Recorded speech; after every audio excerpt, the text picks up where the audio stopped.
За тэгэхээр Монголын ард түмэн хэрэглэгчтэй өнөөдрийн мэндийг төшөөлье. Тэгэхээр би нэг энэ импортын будааны талаар сүүлийн үед одоо энэ тариалимчдын одоо гаргаж байгаа эсрэгүүлийн талаар за энийг одоо нисаасан ч гэдэг юм уу, энэ талаар нэг ганц хоёр одоо мэдээлэл ижүүлэх гэсэн юм аа.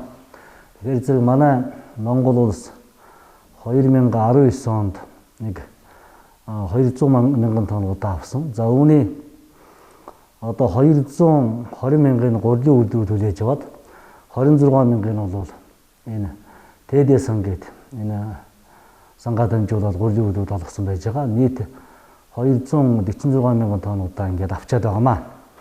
За энэ бол манай одоо гурилын хэрэглээний ерөнхийдөө баг одоо 80 гаруй хувийг эзэлж байгаа. Манай Монгол улс нийтдээ 240 мянган тонн гурилын хэрэгцээтэй байдаг.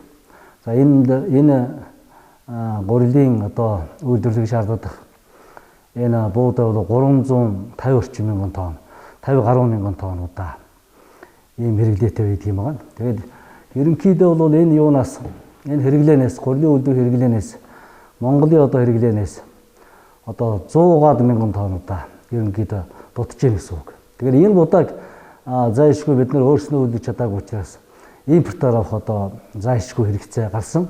Энэ асуудлаар бид нар одоо засгийн газар, хүнсэлтэй аж ахуйн яам одоо газрууд асуудлыг тавьж одоо шийдвэрлүүлэх энэ асуудлыг хөөцөлдсөн юм аа.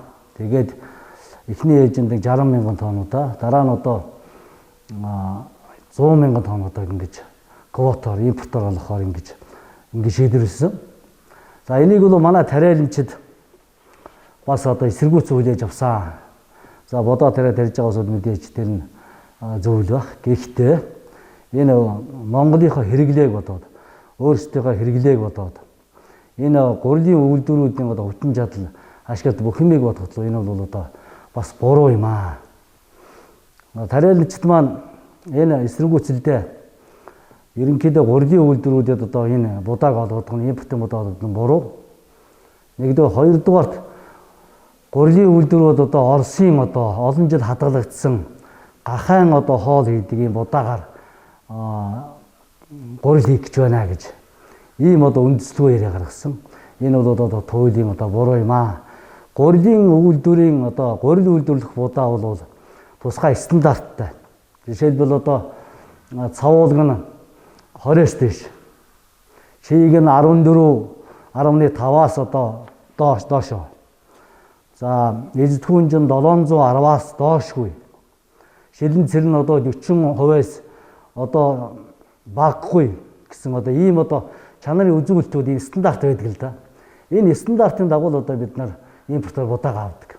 Ийм гурилаар хийх боломжтой. Түүнээс гахаа хоол идэг ийм одоо будаагаар бол гурил хийх ямар ч боломж байхгүй. Энийг мэргэжлийн хяналтын байгууллага, бусад одоо хяналтын байгууллагууд энийг зөвшөөрөхгүй. Ийм үндэстгүй юм ярьж болохгүй. Тэгэхээр зэрэг бид нар энэ гурилын үйлдвэрүүдийн өнөөдрийн одоо байж байгаа хүчин чадал бол нэг буудаа тэрэнтэх буудаагаар ерөнхийдөө нэг сая гаруй тонн болчиход байгаа шүү дээ. Энэ хүчин чадлыг бид нар ашиглаж дотоодоо буудаа тарихаас хэрэг дотоодоо хангаж чадахгүй бол бид нар энэ импортоор авч Оросын холбооны улс Казахстан гэх сайхан одоо их хэмжээний будаа одоо үйлдвэрлэдэг тарьдаг орнууд байна шүү дээ. Эднээс одоо будаа аваад энэ хүчин чадлыг ашиглаад бид нар дотоодын хэрэгцээс хангахаас гадна одоо экспортод гарах. Одоо нодны хятадын экспертүүд ирсэн. Манай одоо 13 үйлдвэр том үйлдвэрүүдийг шалгаж үзсэн. Сүүлийн үеийн технологитой, техник технологитой ийм сайхан үйлдвэрүүд байна. Танайх бол будаагаа бас тарьж чаддаг юм байна. Ийм учраас танахаас одоо гурил авч болох юм аа, экспорт болох юм аа гэсэн ийм дүгнэлтийг хийчихээ явсан. Тэгэхээр зэрэг бид нар энэ одоо импортоор будаа аваад бид нар дотоодын хэрэгцээгээр хангаад дээрээс нь одоо энэ экспортлох ийм арга хэмжээ авч болох юм аа. Энэ тариалимчид бол бидний одоо тарьсан будаа ирэх намрын одоо ургацыг бол гурилын үйлдвэрд авахгүй гэж хэлж байна. Энийг бол бид нар иж бүрэн бүгдийг авах тийм болцоотой. Гурилын үйлдвэрд бол энэ одоо энэ атрын одоо 3 дугаарын энэ атрын аянуудаар одоо овоо их хэмжээний тариад стандартад одоо нийцсэн сайхан будаа тарьдаг гэсэн манай тариалимчид энэ будааг бол бид нар тариаланчдын одоо хүсэл шаардлага. Хүмүүсийн аж ахуйн бас дээрээс нь одоо шаардлагаар ингээд бид нар одоо 100% авч байгаа. 100% аваад энийг одоо гурил үйлдвэрлээд эх орны хэрэгцээнд ард түмний хэрэглээд гаргаж байгаа. Энэ байдал бол ерөөсөө яахгүй. Энэ байдал одоо энэ эрх намар бол бид нар бүх урвцыг авах боломжтой. Ер нь бол гурилын үйлдвэр сайн ажиллаад хөрөнгө мөнгөтэй болно гэдэг чинь тариаланчдын та нарын тарьж байгаа тариг будааг бид нар аваад гурил үйлдвэрлэх ийм боломжтой болно шүү. Эдийн засгийн одоо боломжтой мөрдөн шүү. Энэ дээр бид нар дэмжиж ажиллах хэрэгтэй шүү гэдгийг би одоо хэлэх гэсэн юм аа.